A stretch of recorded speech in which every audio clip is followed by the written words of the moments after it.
সাল্লাল্লাহু আলাইহি ওয়াসাল্লাম রহিমাল্লাহু আবদান কানাত লি আখিহি ইনদাহু মাজলিমাতুন ফি ইরজিন আও মালিন ফাজাআহু ফাস্তাহাল্লাহু ক্বাবলা আন ইউখাযা ওয়া লাইসা দিনারান ওয়া দিরহামান ফাইন কানাত লাহু হাসানাতুন উখিযা মিন হাসানাতিহি ওয়া ইল্লাম তাকুন হাসানাতুন হামালুহু আলাইহি সাইয়্যাতিহিম। বাটিকামারি ছাত্র সমাজের উদ্যোগে আয়োজিত বার্ষিক ওয়াজ ও দোয়া মাহফিলের সম্মানিত উপস্থিত দ্বীনী ভাই এবং পর্দার অন্তর আড়ালে আমার মা ও বোনেরা, আপনাদের সামনে কুরআনে কারীমের সূরা আহজাবের 58 নম্বর একটি আয়াত তেলাওয়াত করেছি এবং মুসলিম শরীফের একটি হাদিস পাঠ করেছি। আল্লাহ চাহে তো আয়াত ও হাদিসের আলোকে কিছু আলোচনা করব। ওমা তাওফিকি ইল্লা বিল্লাহ।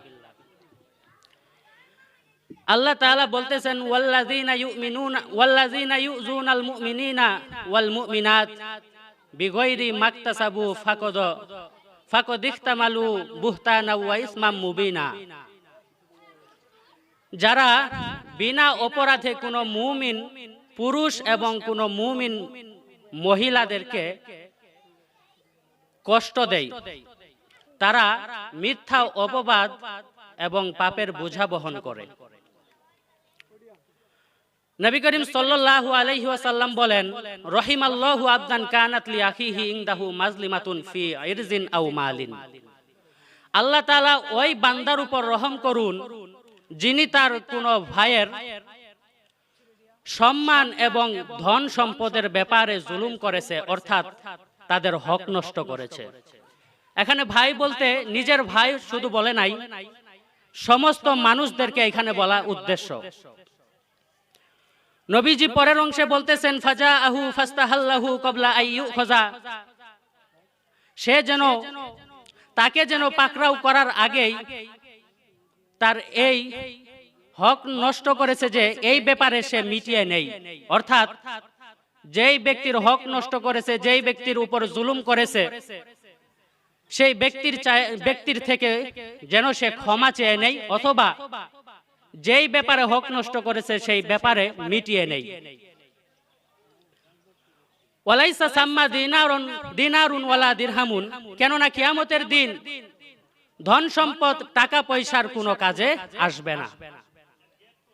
ফাইন কানাত হাসানাতুন, যদি তার কোনো নেক কাজ থাকে, উখিযা মিন আলাইহি উখিযা মিন হাসানাতিহি, তাহলে তার নেক কাজগুলো তাকে দিয়ে দেওয়া হবে। ওয়া ইল্লাম তাকুন হাসানাতুন, আর তার কোনো যদি নেক কাজ না থাকে, হামালুহু আলাইহি সাইয়্যাতিহিম, তাহলে তার নেক কাজগুলো, তার গুনাহগুলো, অর্থাৎ যার হক নষ্ট করেছে ওই ব্যক্তির গুনাহগুলো এই মাজলুমের উপরে চাপিয়ে দেওয়া হবে। অর্থাৎ কোন বান্দা যদি কিয়ামতের আগে, কোন বান্দা যদি দুনিয়াতে কোনো মানুষের হক নষ্ট করে, চাই সেটা জুলুম করে হোক, অথবা ধন সম্পদ টাকা পয়সা আত্মসাৎ করে হোক, অথবা কাউকে মেরেছে, অন্যায়ভাবে হত্যা করেছে, অথবা কারোর নামে বদনাম ছড়িয়েছে অথচ সেই বদনামের ভাগীদার তিনি নয়। কোন ব্যক্তি কোনো অন্যায় কাজ করে নাই, তার নামে বদনাম ছড়িয়েছে, মিথ্যা অপবাদ দিয়েছে, এই মিথ্যা অপবাদ দেওয়ার কারণে সে সেই ব্যক্তির উপর জুলুম করে তার হক নষ্ট করলো। আর এই হক নষ্ট করার কারণে নবীজি তাদেরকে উদ্দেশ্য করে বলতেছে, তারা যেন কিয়ামতের আগেই, তার মৃত্যু আসার আগেই তার কাছে ক্ষমা চেয়ে নেই অথবা মিটিয়ে নেই। কেননা কিয়ামতের দিন আল্লাহ তাআলা ধন সম্পদ, ধন দৌলত এগুলো দেখবে না, আল্লাহ তাআলা সেই দিন দেখবে আমল এবং ঈমান। সুতরাং যেই ব্যক্তি ঈমান এবং আমল নিয়ে গেছে তার জন্য সেগুলো প্রযোজ্য হবে, ধন দৌলত আল্লাহ তাআলা কবুল করবে না। এবং কিয়ামতের দিন ওই হক নষ্টকারী বান্দার যদি কোনো নেক আমল থাকে, ভালো কাজ থাকে, এই নেক আমলের মধ্যে নামাজও হতে পারে, রোজাও হতে পারে, হজও হতে পারে, যাকাতও হতে পারে, দান সদকাও হতে পারে, এইরকম সেই ভালো কাজ যদি তার হয়ে থাকে, এই ভালো কাজগুলো যাদের হক নষ্ট করেছে, আল্লাহ তাআলা ফেরেশতাদেরকে বলবেন এর ভালো কাজগুলো, এর ভালো আমলনামাগুলো কেটে কেটে হকদার যারা পাওনাদার আছে তাদেরকে দিয়ে দিতে। এমন সময় সবাইকে তার আমলনামা থেকে, তার ভালো কাজগুলো থেকে আমলনামাগুলো নিয়ে নিয়ে তাদেরকে দিয়ে দেওয়া হবে। একটা সময় আসবে এই ব্যক্তির ভালো আমলগুলো নষ্ট হয়ে যাবে, সব শেষ হয়ে যাবে, কিন্তু হকদার বাকি থাকবে। এই হকদার বাকি থাকার কারণে আল্লাহ তাআলা ফেরেশতাদেরকে বলবে পাওনাদারের যে গুনাহের কাজগুলো আছে, ওই গুনাহের কাজগুলো, গুনাহগুলো মজলুমের উপর চাপিয়ে দেওয়া হোক, মাজলুমের উপর দিয়ে দেওয়া হোক। তখন ফেরেশতারা পাওনাদারের গুনাহগুলো কেটে কেটে মাজলুমের গুনাহগুলো কেটে কেটে জালেমের আমলনামায় দিয়ে দেওয়া হবে। অতঃপর দেখা যাবে মানুষ পাহাড় পরিমাণ আমলনামা নিয়ে কিয়ামতের ময়দানে উঠেছে। এই পাহাড় পরিমাণ আমলনামার মধ্যে হজের আমলনামা থাকবে, নামাজের আমলনামা থাকবে, যাকাতের আমলনামা থাকবে, রোজার আমলনামা থাকবে, এমনকি দান করতে করতে অনেকগুলো দান করে ফেলেছে, পাহাড় পরিমাণ দানের সমান হয়ে গেছে। আর সেই ব্যক্তি হক নষ্ট করেছে, মানুষের উপর জুলুম করেছে, আর মানুষের উপর জুলুম করার কারণে তার আমলনামাগুলো নষ্ট হয়ে যাবে এবং পাওনাদারের গুনাহগুলো তার উপর চাপিয়ে দেওয়ার পর যাদের একটু আগে জান্নাতে যাওয়ার কথা ছিল তারা জাহান্নামে চলে যাবে। আর যাদের একটু আগে জাহান্নাম ওয়াজিব হয়ে গিয়েছিল, জাহান্নাম অবতারিত হয়ে গিয়েছিল, যারা তাদেরকে জান্নাতে দেয়া হবে। মুহতারাম হাজিরিন, খুরাসানের একজন বড় আবেদ ছিলেন ইব্রাহিম ইবনে আদহাম। তিনি এমন একজন আবেদ ছিলেন যিনি আল্লাহর কাছে দোয়া করলে সঙ্গে সঙ্গে দোয়া কবুল হয়ে যাইত। আর তিনি যে নেক আমল করতেন, নেক আমলগুলো আল্লাহ তাআলার আরশে আজিমে পৌঁছে যাইত। একদিন তিনি বাইতুল মুকাদ্দাস থেকে মদিনায় চলে গেলেন। মদিনায় চলে যাওয়ার পর মদিনার বাজারে গেলেন খেজুর কেনার জন্য। একজন বৃদ্ধার দোকানে তিনি খেজুর কেনার জন্য গেলেন। তখন তিনি খেজুরের দামাদামি করার পর বৃদ্ধা খেজুরটি মাপলো। এই মাপা অবস্থায় বৃদ্ধার খেজুরের যে বক্সগুলো ছিল সেইখান থেকে দুইটা খেজুর পড়ে গিয়েছে মাটিতে। আর ইব্রাহিম ইবনে আদহাম মনে করেছে এই পড়ে যাওয়া খেজুর মনে হয় তার খেজুর, ওই মাপার পাল্লা থেকে হয়তো নিচে পড়ে গেছে। আর তিনি এই খেজুর দুইটা তুলে নিলেন এবং খেয়ে ফেললেন। ক্রয় করার পর ওই মাটিতে পড়া দুইটি খেজুর তিনি খেলেন এবং সেইখান থেকে তিনি বাইতুল মুকাদ্দাসে চলে আসলেন। বাইতুল মুকাদ্দাসের একটা স্থান ছিল কুব্বায়ে সাখরা।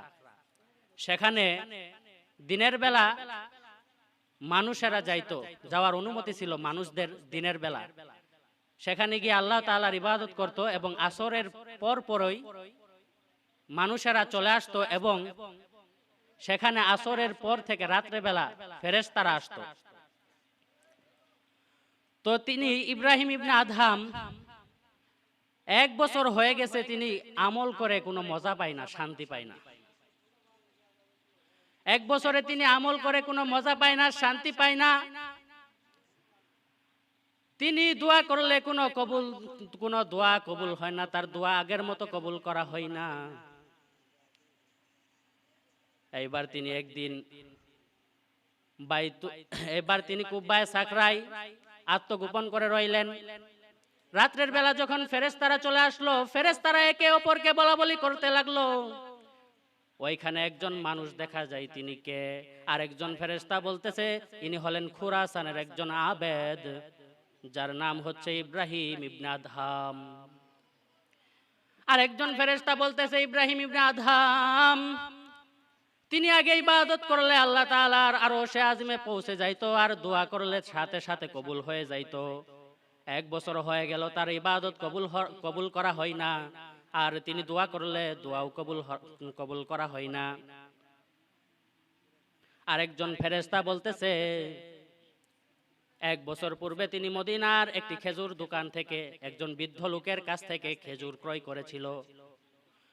ভুলে 2টা খেজুর মাটিতে পড়ে যাওয়ার কারণে তিনি এই খেজুরটা নিজের মনে করে খেয়ে ফেলেছেন। নিজের মনে করে খেজুর খাইছেন। তিনি কিন্তু জেনেও এই খেজুরটা খায় নাই। তিনি মনে করেছেন এই খেজুরটা তারই কিনা খেজুর, ক্রয়কৃত খেজুর। আর এই ক্রয়কৃত খেজুর তিনি ধারণা করে খাওয়ার কারণে তার ইবাদত কবুল হচ্ছে না। ফেরেশতারা যখন বলাবলি করতেছিল, ইব্রাহিম ইবনে আদহাম এটা শুনলেন। শোনার সাথে সাথে তিনি কুব্বায়ে সাকরা থেকে বের হয়ে আসলেন এবং মদিনায় চলে গেলেন এবং ওই খেজুর বিক্রেতাকে খুঁজতে লাগলেন। তিনি গিয়ে দেখে ওই খেজুর বিক্রেতা নাই। ওই দোকানে একজন যুবক বসে আছে। ইব্রাহিম ইবনে আদহাম খেজুর বিক্রেতাকে, ওই যুবককে দেখে বললেন, 1 বছর আগে এইখানে একজন বৃদ্ধ লোক খেজুর বিক্রি করতেন, আমি তো তাকে দেখতে পাচ্ছি না। তখন যুবক ডেকে বলল, তিনি আমার বাবা, আর তিনি 1 বছর হলো দুনিয়া থেকে চলে গেছেন, অর্থাৎ মৃত্যুবরণ করেছেন। তখন তিনি ঘটনা খুলে বললেন। এই খেজুর খাওয়ার ঘটনা তিনি খুলে বলার পর যুবকটি বলল, আপনি আমার হক থেকে মুক্ত। এরপর যুবকটি বলল, অমুক স্থানে আমার মা এবং আমার বৃদ্ধা দাদি থাকে, আপনি সেইখানে যান। তখন ইব্রাহিম ইবনে আদহাম ওই তার বলে দেওয়া স্থানে চলে গেলেন। যাওয়ার পর দরজায় কড়া নাড়লেন, আর দরজায় কড়া নাড়ার পর সেই বৃদ্ধা দরজা খুললেন। বৃদ্ধার সাথে দেখা হলো। বৃদ্ধা জিজ্ঞেস করলো, আপনি কে? তিনি তার পরিচয় দিলেন। পরিচয় দেওয়ার পর বললেন, তার পরিচয় দেওয়ার পর সেই ঘটনা, খেজুর খাওয়ার ঘটনাটি খুলে বললেন এবং বৃদ্ধাও বলল, আপনি আমার হক থেকে মুক্ত। তারপর ঘরের ভিতরে তার ওই যুবকের মা ছিল এবং বোন ছিল। তখন ইব্রাহিম ইবনে আদহাম তাদের কাছে গেলেন এবং গিয়ে তাদের কাছে মাফ চাইলেন, ক্ষমা চাইলেন এবং ঘটনা খুলে বললেন। তারাও ক্ষমা করে দিল এবং বলল, আপনি আমাদের হক থেকে মুক্ত। তখন ইব্রাহিম ইবনে আদহাম আবার বাইতুল মুকাদ্দাসে চলে আসলেন। আসার পর পরদিন থেকে যখন ইবাদত করতেছিলেন, তখন দেখা গেল তিনি ইবাদতে মজা খুঁজে পাইতেছেন, আগের চেয়ে আরো বেশি মজা খুঁজে পাইতেছেন। এবং তখন যখন আবার তিনি কুব্বায়ে সাকরায় প্রবেশ করলেন, তখন ফেরেশতারা বলাবলি করতেছিল, 1 বছর আগে তার আমল নামা আটকে ছিল, তার আমল নামা আল্লাহর কাছে যাইতো না এবং তিনি দোয়া করলে দোয়াটাও আটকে ছিল, দোয়াটাও কবুল হতো না। আর এখন থেকে আল্লাহ তাআলা তার সমস্ত দোয়া কবুল করেছেন এবং তার সমস্ত পূর্বের আমলগুলো কবুল করেছেন। সুতরাং এই ঘটনা দ্বারা আমরা কি বুঝলাম? একজন ব্যক্তি না বলেও নেই নাই, ইচ্ছা করেও কিছু নেই নাই, ধারণা করে শুধু ভুলবশত 2টা খেজুর খেয়েছিল। আর এত বড় একজন আল্লাহর ইবাদত গুজার ব্যক্তি, এত বড় আল্লাহর ওলি, 2টা খেজুর ভুলে খাওয়ার কারণে 1 বছর থেকে তার আমলনামা কবুলই হয় নাই এবং তিনি দোয়া করলে দোয়াগুলো আসমানে আটকে ছিল, আল্লাহ তাআলার আরশে আজিমে পৌঁছে নাই। সুতরাং আমরা যেন কারোর হক নষ্ট না করি এবং কাউকে আঘাত না দেই, কারোর সম্মান নষ্ট না করি, কারোর জায়গা জমি টাকা পয়সা এগুলো আত্মসাৎ না করি। আল্লাহ তাআলা আমাদেরকে বুঝার তৌফিক দান করুন এবং মানুষের হক আদায় করার তৌফিক দান করুন। ওয়া আখিরি দাওয়ানা আনিল হামদুলিল্লাহি রাব্বিল আলামিন।